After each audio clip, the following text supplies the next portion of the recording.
Hey everybody, welcome to Tales on the Rocks podcast, episode number 4. Going to be going over just some general stuff going on in the government and around the world. How you boys doing? Doing pretty good, man. How are you? Doing well. Yeah. We got some Lagavulin 8-year. Yeah, that Caleb picked up, so we're gonna pour that to start. Ooh, I hope that. That might we can add it in post. It's fine. I don't know how to add it in post. But we had a nice little sniff, man. That smelled really good. Yeah. Say when It does. to the brim. Just do it. I don't give a shit. I never said when. Keep going. Yeah, Put a little Kool-Aid in there for you. That's We'll go through and we'll figure it out. I don't know. It kind of looks like apple juice. Yeah, it's a very clear. Nobody would know. No. Just put this in a little Mott's bottle and just call it a day. Hey, cheers. All Cheers, right, boys. yeah, cheers. All right.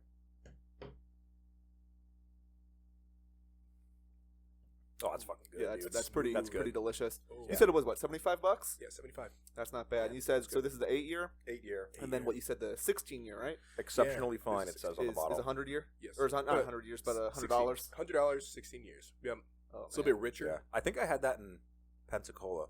I had the 16-year at McGuire's. Oof. Well, what over was the there. one that we had at the Christmas party at your house? 12 years. The 12-year? I think so. Yeah. That was good. I That think was 12. delicious. I That- was pretty fucking gone. And that was anyway. a Lagavulin too. Lagavulin, yeah. Oh man. Like, we Lagavulin had- 12. We had an 8-year, a 12-year, and maybe a 6-year. How many years is that? It's a lot of time. I don't know, Yeah, man. it's up there for sure. Yeah, I'm pretty new to Scotch though. I mean, I guess in the last few years I'm pretty new to bourbon too, but Yeah. I like personally. I like Scotch a little more than bourbon because I smoke the bourbon, and like this already is smoky. Yeah, there's So no just bite. one less thing to do. I think it's the best part about it. Yeah, and I mean it's pretty strong too. Yeah, I don't know what this thing is. 45. 48%. Yeah, 96 proof. But yeah, I mean, when we were in Pensacola together, me and Caleb, we had that really good Maker's Mark Private Selection bottle. Oh, he just went halvesies on it Yeah. to kind of celebrate passing that midterm. Ugh. Well, he had to. Yeah, I struggled. I passed it. I had to wait a couple days for him to retake it. So drink it. Ooh, Yeah, Brother. I'm a simple man. brother, it's multiple guests. Dude, yeah, Leonard Skinner wrote a song about me. Yeah.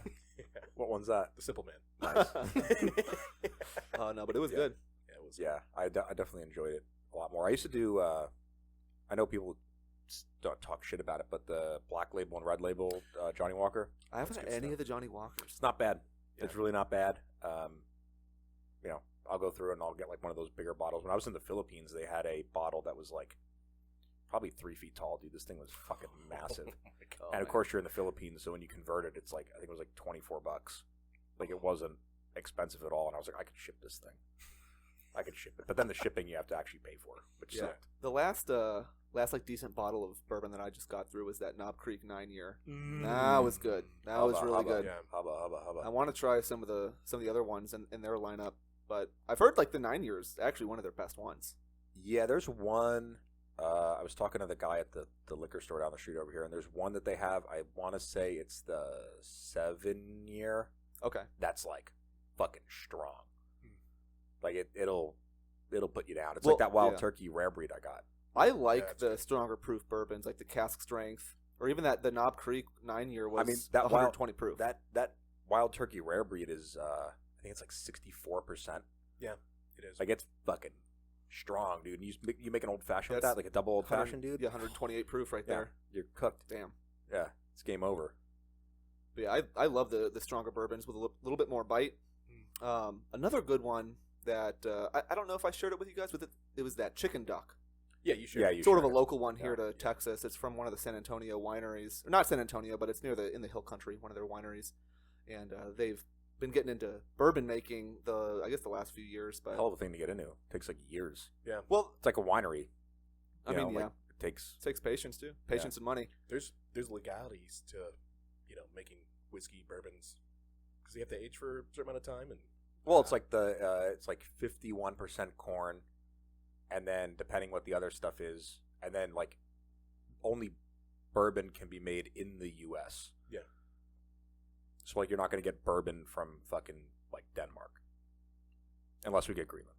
Then we can. Yeah, we'll talk about that later. Yeah. Yeah. we will.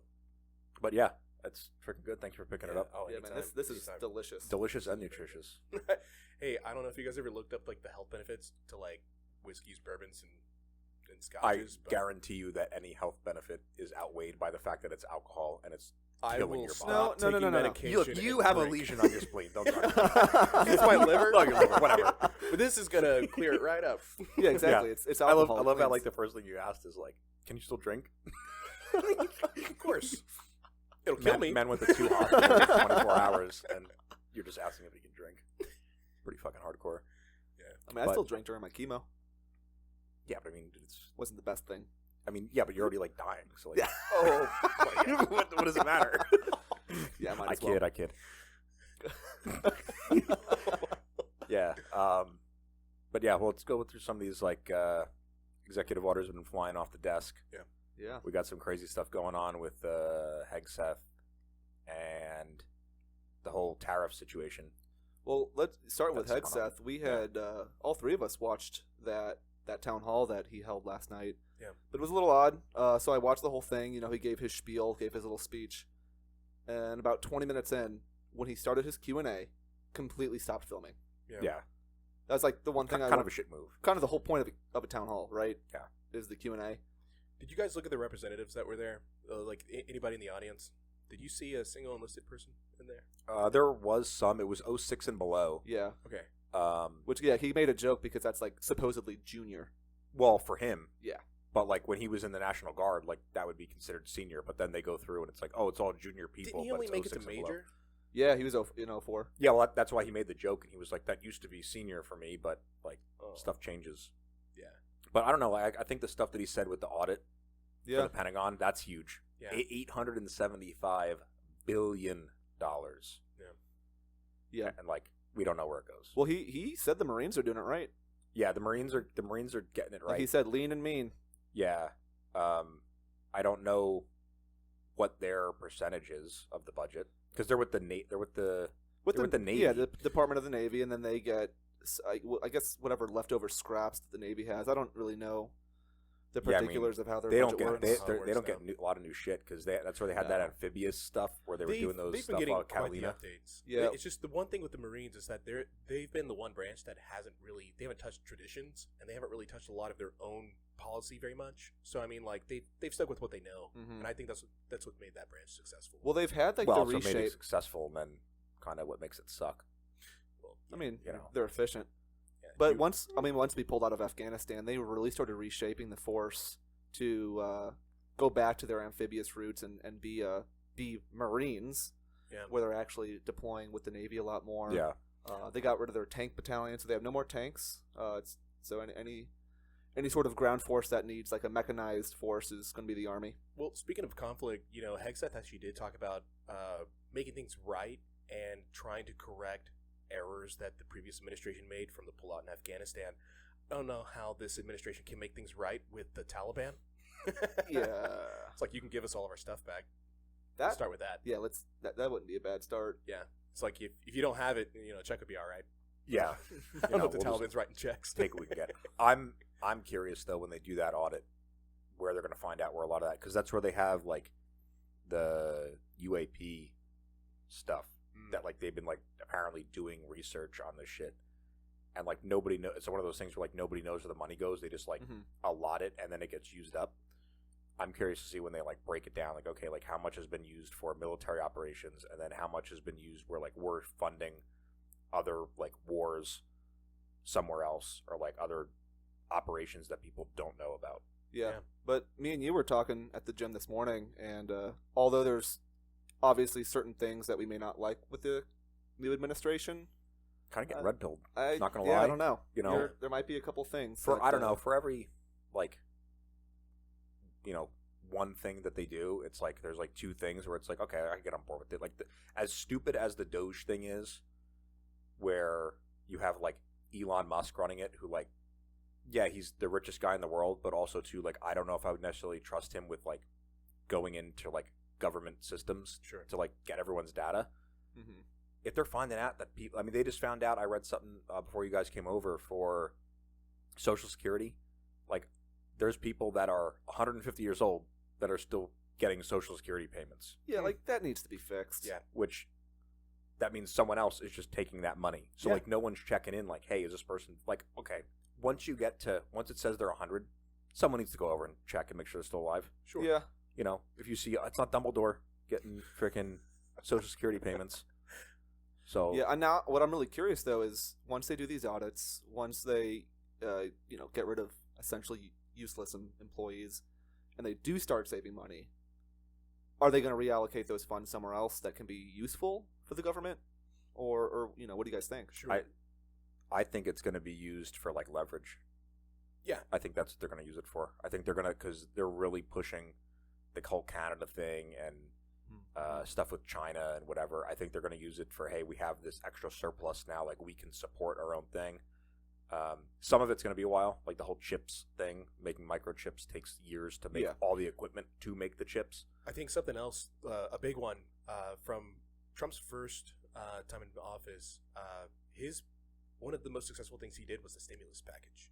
And I think one of the biggest things, you don't know, Bro, that was $1,200, and what did they print? They doubled the U.S. dollar in circulation, and everyone got $1,200 when you couldn't. A lot of people couldn't go to work for $1,200 is more money than the average American's bank account. Right, I understand that, but it's not gonna. Like, you can't say, okay, cool, you haven't been able to work for 5 months and your business got shut down. I'm going to give you $1,200. Because even if and everything's inflated already. Yeah, because even if you're way below the poverty line, you're making $1,200 a month. Sure. That's just okay. That's just 1 month compared to the 5 months that you could work. I think that's something. I think that's a possibility. I think that's something that we might actually see in this administration because they are looking at saving money. I think one of the other options they could do is pay some of our loans. So like when you look at the national debt, all they have to do is pay the interest. They just have to pay out the interest for all their loans. So as long as they're paying the interest, there's no real damage to our deficit. So I mean, like it can't really hurt us. They have to just figure out some sort of way to manipulate how they're paying for things. I mean, look at the whole USAID thing. Like how much money from that, millions of dollars, and they're just like, where is it going? But I was looking into it. Only about 1% of the U.S. budget goes into foreign aid. So although we're spending tons of money through what's the U.S. U.S. aid, budget, dude? Well, 1% of fucking that. There's another classification for other countries that are actually getting some sort of aid from us. So if you look at close countries that are considered close allies to us, they get a stipend every single year for their military budget. So they incorporate the amount of money every single year that they get from the United States a part of their military budget. Egypt, I think, gets like maybe $400 million a year from us, and they put that into. Well, it's crazy because it's one of those things. I was reading something, and I forget where it was from, but we were sending money to Israel, obviously, and then we were also sending money to Palestine. Yes, and then they're at war, and we're funding both of them. Yeah, we sure are. Why? I don't know. And then now they want to buy Gaza? Buy what? Yeah, what's left? Buy what? Well, yeah, because he's saying, Trump's saying they want to buy Gaza. It's going to be a 10 to 15 year project. They want to relocate all the Palestinians to either Egypt or Jordan. Yeah. Which is interesting because you did mention Egypt with a big stipend of money that we give them. And I think Egypt and Jordan are actually two of the largest sums of money for U.S. aid. Egypt will probably not take those refugees. They actually have a pretty strict border policy. So especially when it comes to like, when we saw. Oh wow, they have border policy. I mean, it's racist. I mean, have you seen their wall? Have you seen like their fence? No, it's intense. Yeah. So they're actually very. Are there nice slots in it so you can climb it easily? I think it was reinforced when there was the ISIS threat at the time coming through Iraq and Syria, and a lot of Syrians went over and tried to go to Egypt, and they reinforced that border like no other nation. Yeah, but the problem is you might have to just go a little closer, or a little bit louder. Oh, okay, yeah, you can talk very quiet. But the problem is sweet nothing. We give Egypt so much money. Yeah. And they really have nothing else to offer to the U.S. So when Trump does say things about taking Palestinian refugees, and they say no, it begs the question of... Guess who's going to get a tariff? Yeah. Yeah, which they're still trying to figure out how that... And, like, I don't know, that's what kind of pisses me off, because the whole thing with the Canadian tariffs, they were like, oh, Trudeau bent the knee And it's like, okay, maybe it sped stuff up, but all of those stuff that they agreed to was already in the works and in talks Yeah. prior to this administration. It just fast tracked it, really. So, like, yeah, it just sped it up, but it's not like, oh my God, he got all this stuff. Like, he got stuff that was already going to happen anyway, just a little bit earlier. Mm-hmm. And then, like, they do the thing where it's like, oh, they got to set up a fentanyl czar, which I don't know after. Yeah, they have a border czar now, too. Dude, after Kamala was the border czar, dude, like, everyone's just using that now. I don't know how I feel, but It's an odd name. It's a weird title. They did, like, oh, they're going to have a fentanyl czar. And I think last year all they got was, like, 18 kilos of fentanyl on the Canadian border. Yeah, that's not too much. I mean, And- it's a lot of fentanyl. It's a lot of fentanyl, but I don't know if I would necessarily put $1.3 billion to it and then make a czar position for it. No, and Trudeau's also trying to save himself. Well, he already, like, resigned. Yeah, they're like- just waiting for the new administration. Yeah, they're to come waiting in. to them, like, to vote and pick whoever I mean, else. he's left a stain on Canada right now. He's just trying to go down without a penny. Yeah, without anything, like, imploding over there. But, yeah, it's not looking Have you good. guys seen any other people that might be taking his place? No, I really don't pay attention too much to don't Canadian either. politics. Okay. I just remember when we were threatening those tariffs, those 25% tariffs, before Trudeau was like, "All right, well, we will We'll quote give you a unquote bend tariff." the knee or whatever." Yeah. Canada was actually urging their citizens not to vacation to the U.S., to not purchase U.S. goods, in sort of a retaliatory act. Yeah, the problem with that, when you look at, like, the amount of not just money but GDP Mhm. that comes from places, the Canadian trade to the U.S. is like 80% of their GDP, and then, like, the stuff that we get from them Well, 80%, was it 80% of their exports are to the U.S.? are to the U.S., but it's only like 1% of our, like, value of stuff we get. Yeah, but I mean, so, like, it would affect us. but like, Canada and there's things- Mexico are still two of our largest trading partners. Yeah, I mean, Canada's the largest, but, like, I don't know the whole thing Trump's saying, like, oh, we got a lot of wood here, a lot of great wood. That all comes from Canada. So, like, unless you're talking about, like, national parks, where are you getting all this? Yeah. Like, there's not anywhere to, like, plant that. A lot of the U.S. is just fucking fields. Mm-hmm. I mean, you go out over, like, the Mississippi until you get to, like, the West Coast, it's just fucking land. Yeah. You ever been to fucking South Dakota? Land. Christy, no, man. Yeah, Christy Nome. Yeah. Yeah, she's been there. Yeah, she's been there a lot. But, And now she's a DHS secretary. yeah. Which, actually, it's wild. So she got voted in with both Republicans, obviously, and Democrats. Yeah.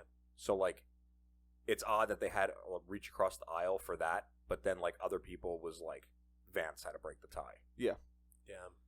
Well, Yeah. I think the DHS secretary is for the most part, a nonpartisan position.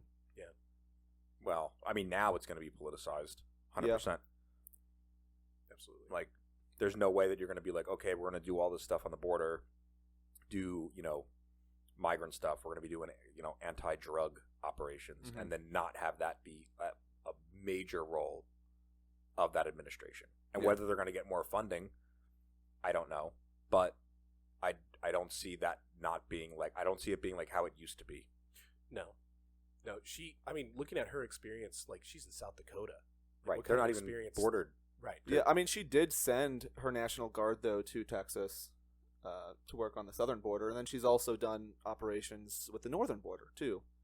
So, I mean, she does have some experience working on both borders. Yeah, but there's so much extra shit as DHS secretary versus the governor of South Dakota. I mean, yeah, that's I mean, Quite the difference. You're in charge of all of it. Yeah. And then, like, now with how much they're ramping up the southern border, and, like, I sent you guys that video the other day of, like, that gunfight Yeah. right in Laredo Nuevo or whatever, across from Laredo, Texas. Mhm. And it's like, okay, you were dealing with freaking, like, North Dakota's border, and now you're dealing with that. Yeah. Big difference. Yeah. So I don't know what that carryover is going to look like. I'm interested to see. I think it's going to get more intense. I mean, like, we're looking at new labels on the cartels, and Well, they're already labeled as a terrorist, and then So Canada labeled that way. So it's official now that they've been.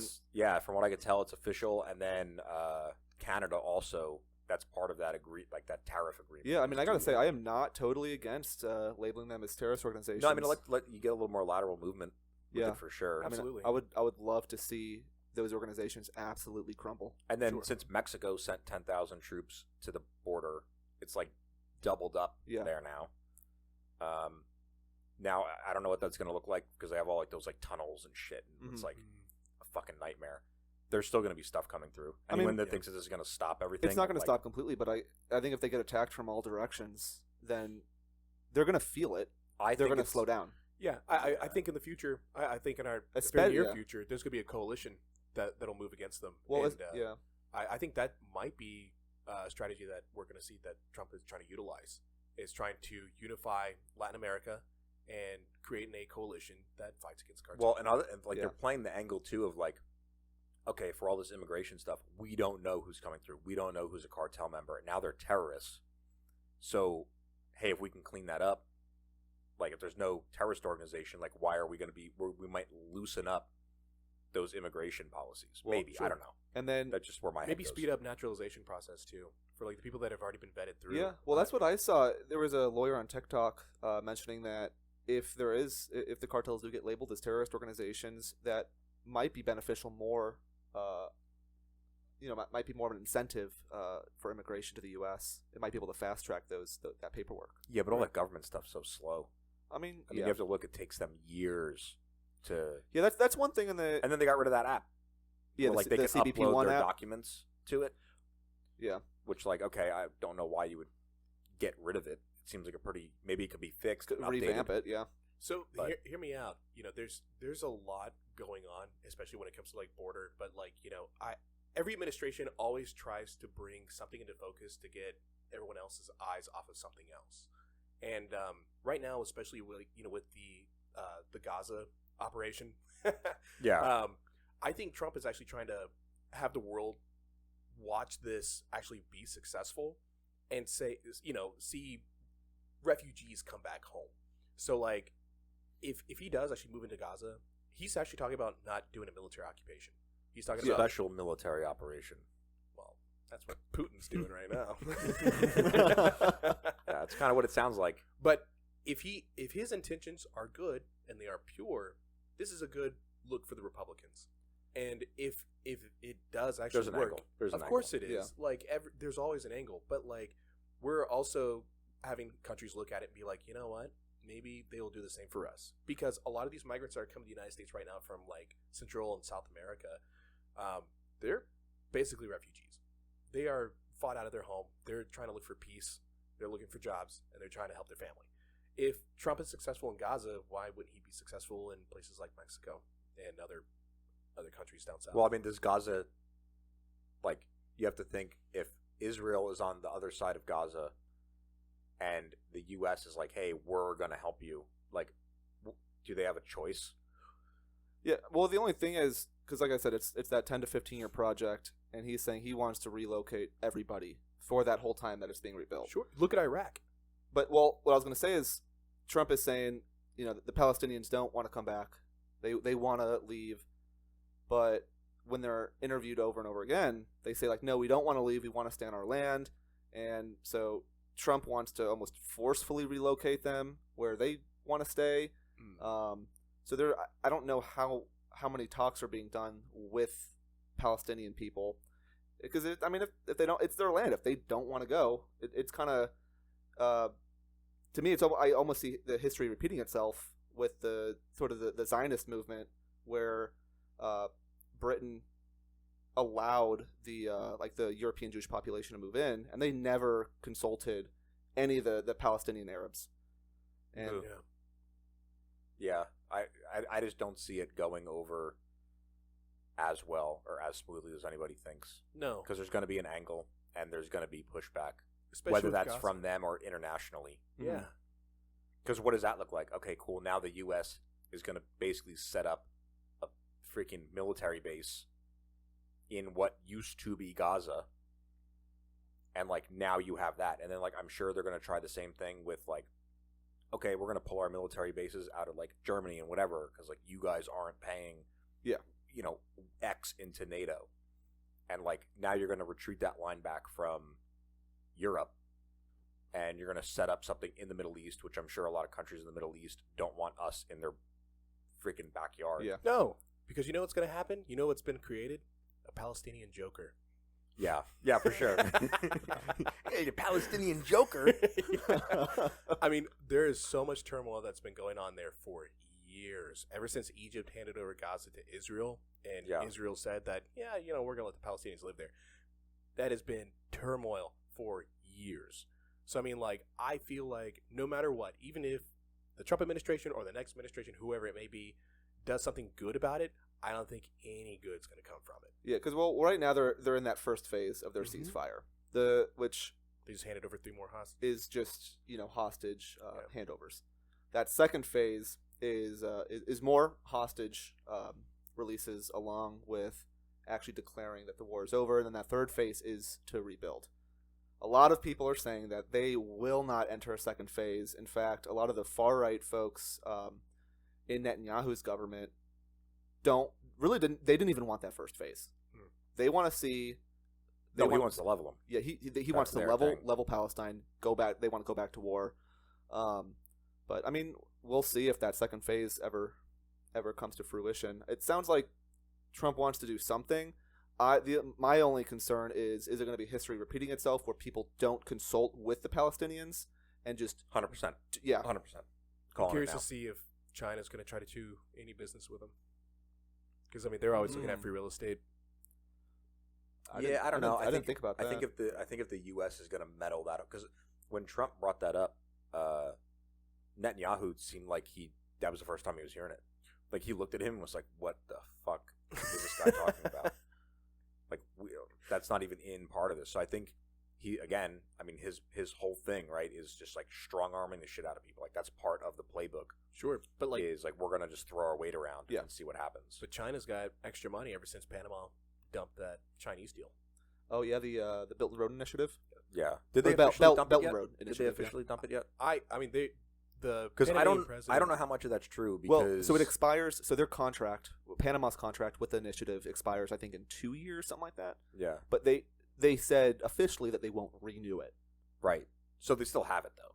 I mean, yeah, I think they have to still like honor the contract. Because like I know the State Department, it was pointed out to me, the State Department put out a post saying like, oh, we spoke to the president of Panama and like the U.S. military can send ships through, the government can send ships through with no charge, and the charge to go through is like $300,000 to $1 million USD per trip.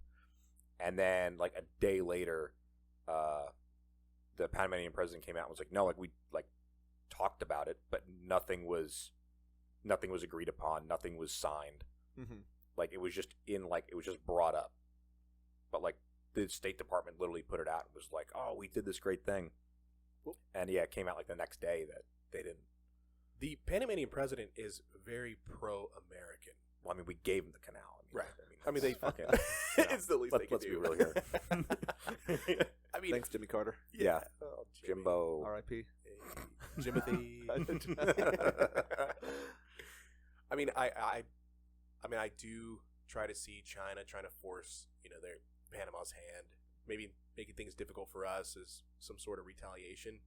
I mean, they're talking about putting tariffs against us too, but we'll see. Yeah, I don't know, because I mean, it's odd because the tariffs against Mexico and China were like 25%, and then the one against China was 10% on certain things. Yeah. Well, and then now they're delayed by 30 days, at least for Mexico. They're and Canada. delayed, and also the ones on China is not for like certain parcels coming in, like smaller parcels. It's not. But I'm sure like 10% China and 30% Canada is a little different in quantity in shipment because look how many boats China has. I mean, yeah, quantity, but that's a big fucking jump, dude. I bet it is. 30% for, like I said, where we get a majority of our lumber from. Well, he did it to. I mean, we saw it. He's using it as leverage. He's making a fire and then putting it out. Yeah, I don't know how effective the Mexican one was, because I don't know if there was anything planned or Because that seemed like a pretty quick turn of pace of like, we're going to send 10,000 troops, so we're going to do whatever. I don't know if that was stuff that was in talks, like with how Canada was, or if that was because of the tariffs. But then Ecuador put a tariff on Mexico after. I think it was Ecuador. I want to say it was Ecuador. That's what I'm going to stick with. Trying to. What's it? Crap. I can't remember. They put like there are other 20%. countries putting tariffs on other countries. Yeah, it like started this whole thing, but like we don't have a tariff on anyone other than China right now, currently. So like everyone else is doing all this tariff bullshit, and like we're just kind of like, yeah, we stirred the pot. And then it's almost like we didn't learn from Smoot Hawley. No, like why would we do that? That's silly. I think it's surprising Trump. He's like, whoa, hang on, they can do tariffs. Nope, nobody said they could do it. Bunch of liars, bunch of fools. Great country, actually. Great country. Yeah. And you have a good Trump. Yeah, I mean, it's pretty easy. Him, you do a good Bernie Sanders, yeah. Yeah, Bernie's pretty easy, dude. Especially when he was a rant and he was going on. Do it. Oh, we gotta. I'm not gonna do it now, dude. I psyched myself out. Yeah, I don't know. I like doing because like that's the thing. Is like certain parts you can do like if Trump's doing like just an interview, it's difficult because he gets very like whiny sounding. Yeah, he's like they won't believe it. Barron, he's a great guy, really tall. Have you seen him? But like the rally Trump, right when he's got the black MAGA hat on. Oh, dude. And let me tell you, these people, they're not going to know what happened. It's not going to happen to us. That's what I'll tell you. And I think Joe Biden needs to take an IQ test. And like he just pulled his security clearance. Yeah. Basically in retaliation because they pulled his. Yeah. And which I mean it makes sense that he would pull. Take all their clearances. You're a former president. You shouldn't have your security clearance. But dude, the crazy thing is, his first day in office, they signed an executive order where any people in the administration get their security clearance, they get a TS, and then they do the investigation.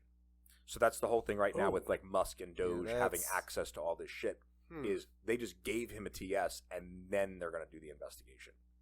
What? Which is not how that process works. But I mean, I feel like so many of these politicians just get the clearance, by default of. Yeah, but like Musk literally is freaking roaming through the treasury, plugging fucking hard drives into shit. Oh my god. And I don't know, those safe people, what's that thing? GSA? Yeah. They were like getting on him and they're like, you can't just start plugging shit into like government systems. Brother.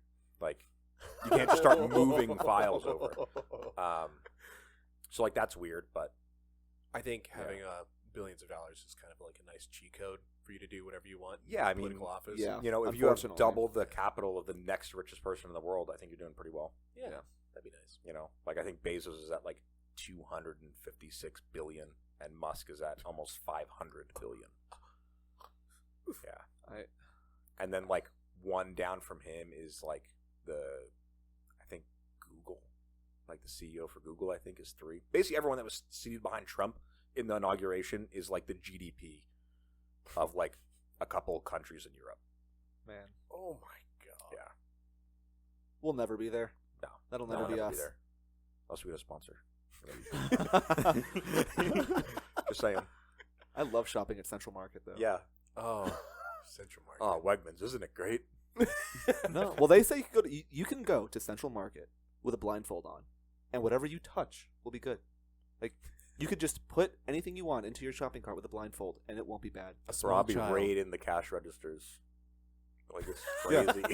Yeah. For all you Texas folks out there, if your city has a Central Market, so it's an HEB essentially, but it's just like their nice upgraded version. HEB, but it's not. Yeah. Go do yourself a favor. Go there. They have a fantastic meat market, fantastic fish market, amazing wine selection, and their produce is unbelievable. They grow their own mushrooms there. Amazing. Wow. Psychedelics. Lovely mushrooms. Yeah, they best in the world. They grow their own lion's mane.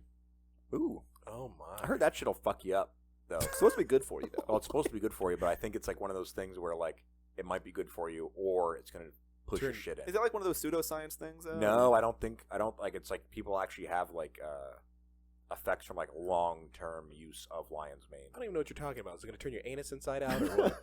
Oh, your penis flies off. Yeah. Yeah, I think it's one of those weird things that people use too much of it. I'm just saying, like, when I first came to Texas and found out what HEB was, like, I would tell people, like, the best comparison I had was, like, it's the Chick-fil-A of grocery stores. And it's open on Sunday. Yeah. But it's open on Sunday. Hmm? But it's Yeah, open on that's what I'm Sunday. saying, yeah. Because, like, Chick-fil-A's not. HEB is the best grocery store I've ever been to. Now, I was a pretty avid Aldi shopper. Now, they don't have any Aldis here in San Antonio, but when I was out in Florida, there was like 5 of them within a 5-mile radius. Yeah, Aldi's pretty big there. What's the other one? Publix. Yeah. Publix is expensive, though. HEB is actually affordable. Like when some things of it. I don't know, man. Some things of it. We split up our grocery shopping. We'll get like a lot of the regular shit at Walmart, and then we'll go to HEB for like stuff that they only have at HEB. Oh, see, me and Clarissa exclusively shop at HEB. Yeah, same. Yeah, we used to, but then we're like, we got a trip we're trying to go on, so we'll just get like meat and eggs and stuff at Walmart, and then we'll get like the specialty shit that like they only have for whatever reason at HEB. But if you're on a budget, I'd get my hunting license and buy some chickens. I would love. Oh, but that's chickens. That's I want chickens and I want bees. Now you were the one that put me on the bees because your parents have them. Yeah, they're trying. They are trying. Dude, what aren't they trying? Well, I do. They're like doing everything. Dude, your parents' whole like property situation is a dream. Yeah, it's ideal. It's ideal. They're very self-sufficient people, and it's something I would love to do one day. It's just property can be manageable by the time I retire. Like when we move, we want to do chickens for sure. That's a guarantee because like I'll eat a lot of eggs. I like eggs. Well, Clarissa went grocery shopping this morning. A 36 pack of eggs was $16. Dude, well I get the 50 cents per eggs, man. I get the 60 pack. I get the 60 pack because every once in a while I'll go through. I'll have that in a week. Well, we usually get the 60 pack, but we still had some eggs, so like we didn't need to buy 60 eggs. Right. But once we run out of all the eggs, then you get the 60 bucks. The 60. And it used to be like $10 for the 60 bucks. Dude, not too long ago. And then, I think a lot of it is that bird flu. That bird flu thing. But then they like got rid of all the organizations that help with that. So. Yeah, I don't know. Well, Trump wanted to try to lower the prices of groceries, and then you can't just lower. Well, you can't just but then say... then he got elected, and they were interviewing him, and he goes, "Well, I can't. I don't have any control over that. Nobody can do it. Nobody can do it." It's like you just kind of that was part of your platform was lowering prices for everyday Americans. You have to remember, like that's you can't. That was Harris's too, and like but they actually, granted, it was a horrible plan that didn't work previously. Like other administrations had tried to do that, and it didn't work. But like they had a plan. Well, like they had like, here's what we're gonna try. So like one of the things that if people don't really understand it, like I think the Biden administration's first move was to lower prices for fuel, and when he told oil companies to lower the price, obviously you can't just lower the price for oil. So like they started buying and selling their own shares. Yeah, and I'm not an expert at it, but like that was one of the ways that they were actually able to like manage to like a decent number to like lower that value of well, because they're still making money because they're selling their shit high, which then drops the price, and then they buy back in low, and but they like, just keep like printing everyone's money. They're not setting the price for how much they're paying for a drum of oil. So I mean, like that's I mean, you even look with during COVID, oil went negative. They were paying people to take oil, and yet gas prices skyrocketed. Yeah. So how are you going to tell me if you have too much of something that you are paying people to get rid of, and then at the pump it's going to go up?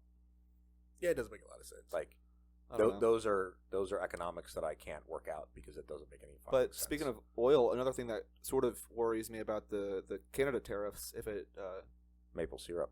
Well, I was going to say maple syrup. No, we get 60% of our oil is imported from Canada. Well, it's that whole like their.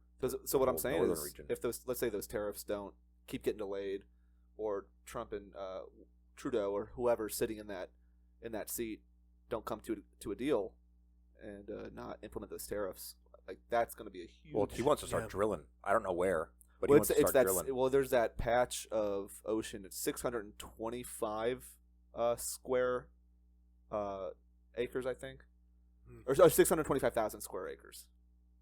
It's a lot. Yeah, and the Biden administration decided to like not use that area to drill, and I mean Trump said drill baby drill, and they're going to use that. Like I mean, like obviously we need oil, so I think that they're going to really utilize that huge patch of ocean to start drilling. It better. Yeah, I don't know. Even with that, like, 'cause again, that's stuff that takes time to do. Like, you can say all this shit, and be like, "Oh, we're gonna do this, and we're gonna lower these prices and make these jobs and whatever," but like, it's gonna take a while. And also, too, you're displacing a lot of people out of jobs currently. Yeah, with those buyouts that aren't really buyouts, because you're not. You just work. You just put a day that you're leaving. You're just quitting early. Yeah. Are those with those deferred resignations? Yeah. So basically, you resign today, but you work for 8 months. Was 40,000 people have accepted? Yeah, it's a fair bit, and then they opened it up to like the FBI and stuff too, which is odd because they said that they weren't going to do that, and then they did. So it's going to be bumpy. Yeah, it is. Nobody's safe in the government right now. No, but then they're doing all this stuff where like the apparently the DOGE people are doing like 15-minute interviews with people where they're like, explain your job. And if it's like a bunch of nonsense, they're just like firing people.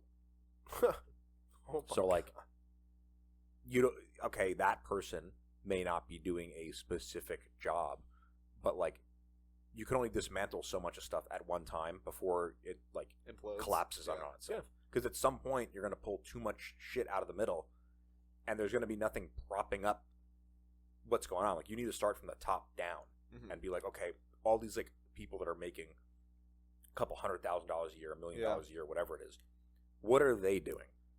Because if you have like, okay, we have a bunch of freaking high up government officials, but they don't really have a job. They're just like in charge of this group that may or may not do anything.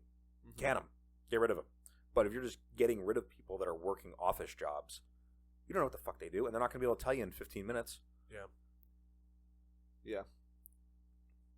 So, that just seems like kind of a bad way to go about it. And I'm sure there's, worse ways and better ways with it, but overall, I don't think that that's a good way to do it. Yeah. I mean, I'm just really curious to see even like with where USAID is going, because it was like 20,000. Well, they're going to keep it. They have some stuff they're keeping. What is it? How many? It was like 20,000 employees. 20,000, but when you look at the list of stuff where money was getting sent, it's like, why? What are you doing? There's what are you doing? A lot more into that too. I was reading this article where Israel apparently had proof that Hezbollah and Hamas actually had like insurgents embedded with USAID. Oh, they're gonna. That's like their thing. That's like their whole. Yeah. I mean, what didn't look good when they had like the people standing there with like RPGs and shit, and like the backdrop, they were in like a USAID tent. Jeez. And like, that doesn't look good. No. That's not a good business model. I mean, I understand the idea is that they're willing to go into any region that is under any sort of level of distress, and that it's a peaceful organization. Like, the thought of it, the idea is cool. That's fine. They want to help people. They want to give them food. They want to give them medicine, whatever. But, I mean, yeah. I mean, I guess it's when people don't know where the money's going, and it goes back to that whole audit thing. Well, the audit, and then how much oversight can you actually have with 20,000 employees? Like, sure. An organization like that should be able to have like you should be able to have open access to like where they're spending the money. Like really anywhere you should. I mean, even like I am shocked that the Pentagon has never like passed an audit cleanly, and no one has like thought of it. No one's like, okay, they don't know where they put however many $1 billion, and no one cares. I was like, okay, it had to go somewhere because they approved it, and it's not here now.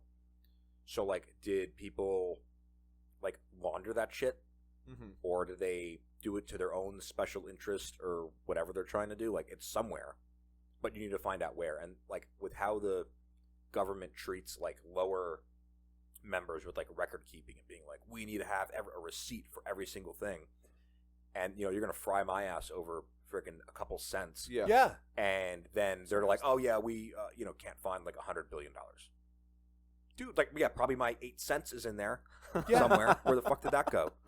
Dude, during COVID, when we were forced to quarantine and, they shut down schools, I wrote a letter to the congressman here in Texas asking for my money back for my taxes for the school districts because kids weren't going to school.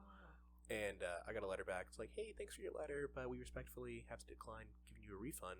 That money's being used elsewhere. We spent it. And yeah, probably spent Blow. it on freaking iPads so kids can go home and look at porn. Yeah.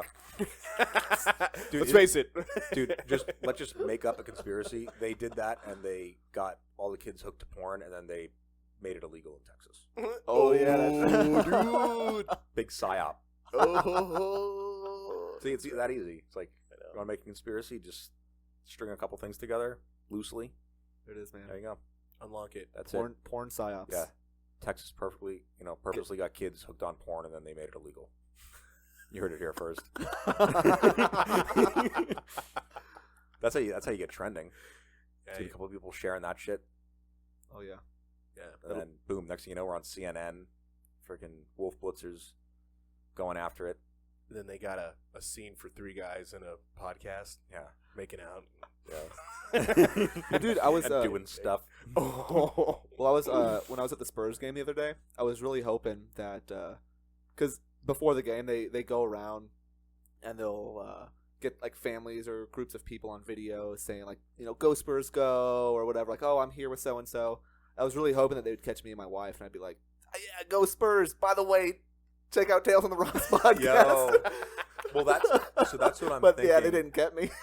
Maybe It's live. They can't do anything about it. Maybe when you guys get back, we can set up. While you guys are gone, I'll look and see that thing at the Pearl. Oh, Because if we can set that up, Yeah, it's cool. It's really cool. They have it all set up for video. I think they have video and audio. yeah, And it's a clear glass window, so people that are walking by could see you. and we can put like little QR codes up for exactly. everything. I think that would be fun. It's And really yeah. it would be really good when they do like those fucking markets down there, and they set up all those tables. yeah. It probably costs They do during the Fiesta. Saturday. Well, Saturday and every Saturday and Sunday at Just the Pearl use they your have guys' their farmers FSA. market. You're gonna be away from your family there, so it's worth it. Yeah, I don't know. I think we could figure something out because at that point we would get launched into the freaking stratosphere. Oh, If we're just downtown, just shooting the breeze, and they just see some boys sipping on a bottle and just laughing. Can Yeah. we drink? I think we could. I don't know. I mean, we could reach out to them and see what their rules are. But I mean, that'd be worst pretty comes to cool. worst, you just put it in a fucking other cup. All right, so Still yeah, it's so check water. it out, San Antonio. Tales on the Rocks podcast. Yeah, In the future, In we'll the flesh, be you'll at see the us. Pearl, yeah, it'll be pretty nice. filming, recording. Watch us get And you don't have to canceled. bring your own stuff, right? Like we wouldn't have to bring all this shit. No, I think it's already set up. Like I said, That's very nice. yeah, it's like just Pretty hot. like a plug and record sort of studio. That's nice. Yeah, that'd be So cool. I'll have to Stay look into that and see. tuned, San Antonio. That's Do a right. little live bit. Yeah. Maybe that'll be the first thing we'll do with the camera, other than the phone Yeah. stuff. Maybe that'll be our first thing, and then after that, like we'll get a camera. Yeah, we could sort of see their setup. Yeah. Do you guys want to wear makeup? Oh, we could do each other's makeup. Oh, Yeah. Nice. Dude, we'll just do like the JD Vance eyeliner. That was just gonna say, like a Green Day Yeah. eyeliner, like thick. Oh, dude, that Yeah. was the guy liner. That was back in the day, man. Yeah. Yeah. Oh, Yeah, it's all coming the back. guys have it. I don't know if I can pull it off. I got don't gross think feet. anyone. We're not like really punk can. enough to do it. Yeah. Yeah, I think somebody would say something if I had eyeliner on. You got to grow your hair out. I don't know. No, I don't. My hair's already like gray on the sides. Dude, that's hot. Like a silver We'd fox. probably get kicked out of the military now. Yeah, they'd be like, "You're too old," and I'm like, "I'm 29." I can fight, boss. Send me in, coach. Yeah, You're I going don't. to Ukraine. Yeah, yeah. Well, that's funny. Like with all the people getting out, and they're like, "Oh yeah, get out like before all this stuff pops off," and then like they go to get another job, and like everything got rescinded, and it's like, Yeah, Well- yeah, because the people are getting affected. I mean, like we know people that are We getting know affected people by that the are hiring getting affected, freeze. yeah. You know, they got out. they move, and they're like, Yep. "Oh yeah, sorry, we can't hire you right now," and now they're just like, fucking, their terminal ended, Yeah. they're out, Ooh, and yeah. they're just fucking living in like DC. Oh. It's like, what are you gonna do now? Well, I got to reach out to a friend of mine because it's like a triple whammy right now. He got out of the army, got a job with the federal government, specifically with FEMA, Sure. and it's a work from home job. Oh yeah, that's like a knock. No, I mean he does a lot of traveling for the job, but I think it's primarily work from home. And They FEMA, don't like have I mean, come Get on, office space. I don't know what's going to come to that. Well, I think because I mean, he's just trying like I don't know, man. The odd thing with this administration is they want everything to go to the states. Like that's that whole thing with the Department of Education, where they're like, we need to stop it being federal because Yeah. all federal does is like testing. But the big thing that federal Department of Education does is special programs Yep. and funding for special programs And protection for discrimination. Right. So I don't think what a lot of people are going through, because like obviously I'm more libertarian, so like there's a bunch of pages that I follow that are that, and everybody's like cheering that on, and I'm like, I don't think you understand that there's going to be places that either don't want to and or can't afford to have those special programs, whether that's special needs or like other accesses or having aids in certain classes But I think for people. a big confusion with people is the states already The states already do it. The states do the education. come up with their education program. Yeah, so like that's not going to change. People are freaking out. They're like, "Well, everyone's going to be New Mexico now," and like, no, they're not. New Mexico's going to stay New Mexico. Yeah. Now, can they downsize the Department of Education? Probably. I mean, I don't know how many employees are in there, but I don't I have know no what idea. they would do for that. I could see. So the thing is, the Department of Education federally was congressionally like made, and you can't do an executive order from the executive branch to get rid of what Congress did. Right. So he can sign whatever executive order he wants. It's going to get hung up in the courts, and then Yeah. it's going to have to go through Congress. While they do have a supermajority for it, I don't see some of the other Republicans that are considered rhinos yeah.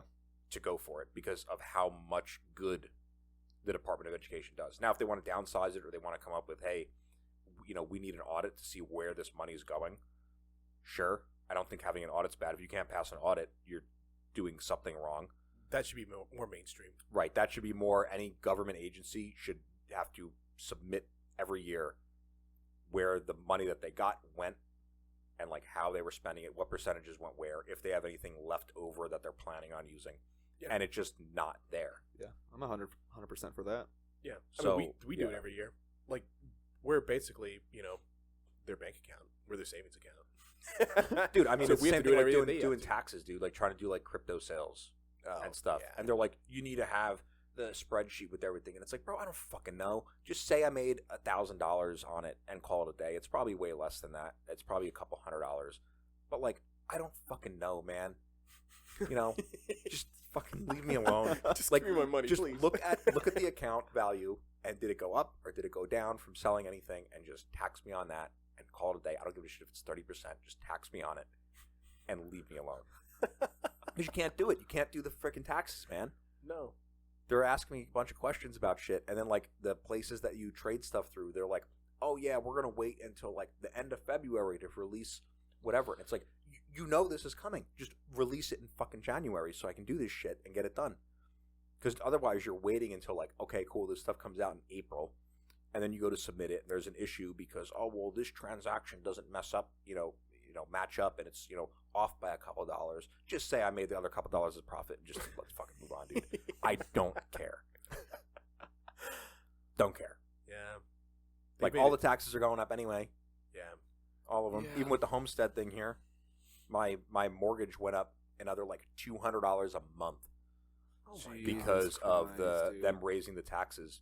And like this morning we had like gunfire down the street, which is pretty fun to wake up to.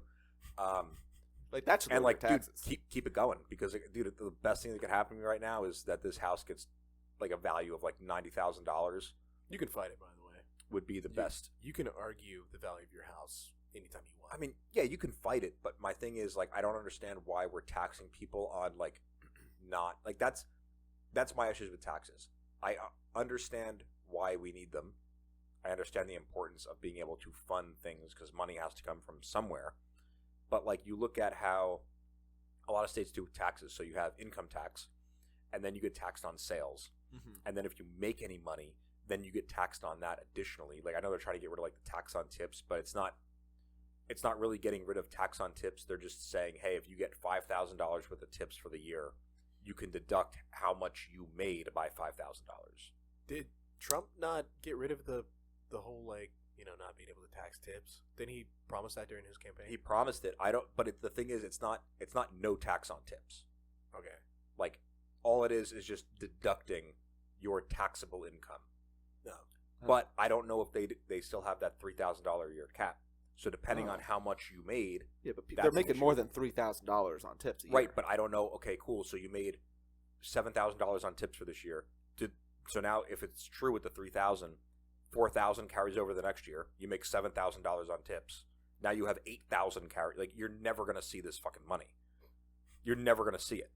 And then are you going to have people that are making a business and they're like, oh, you know, I bring in $80,000 a year, but 30,000 of it is tips, and they don't work in a tip business. 30,000. They're like tips. doing like AC unit repairs. No one's tipping the person fixing the AC unit, but they're just gonna. I mean, how do you prove it? Yeah, if you tip me How do you prove it? $10,000, I'll fix your air conditioning. Yeah. So like, can that be something where if you go through, like, they have the thing with Venmo for like, oh, if it's over 600 a year, like, it's gonna be charged, you know, taxes, income. Can I just put in the comment, be like, oh, this is a tip for whatever? Yeah. Are you going to dispute it? How are you going to dispute it? If they ask me, yeah, it was a tip. I don't remember what for. It was a year ago, but yeah, it was a tip. If that's what it said. Like, Dude. There's a lot of loopholes that are going to go on with this that I don't think people are going to realize until it's a fucking nightmare where everyone's fucking income is tips. Yeah. I only work for tips.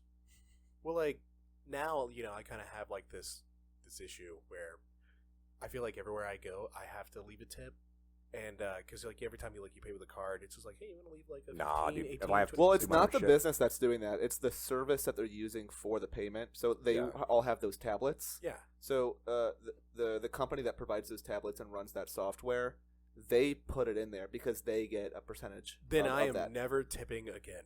No, so like they'll get. Yeah, so it's not like if you go to a coffee shop, they're not choosing to put the tip option in there. Okay. It's the software that they're paying to use. That company is putting that option in there. Dude, did you see the one? Obviously, the company or that employee in the coffee shop still gets Okay. most of the tip, but it's the reason why that software company forces the tip to be the first thing you see is because they do make a small percentage of it. I'm gonna leave a smaller tip. Well, like, so the thing is, like, there's some Or just leave a places cash tip.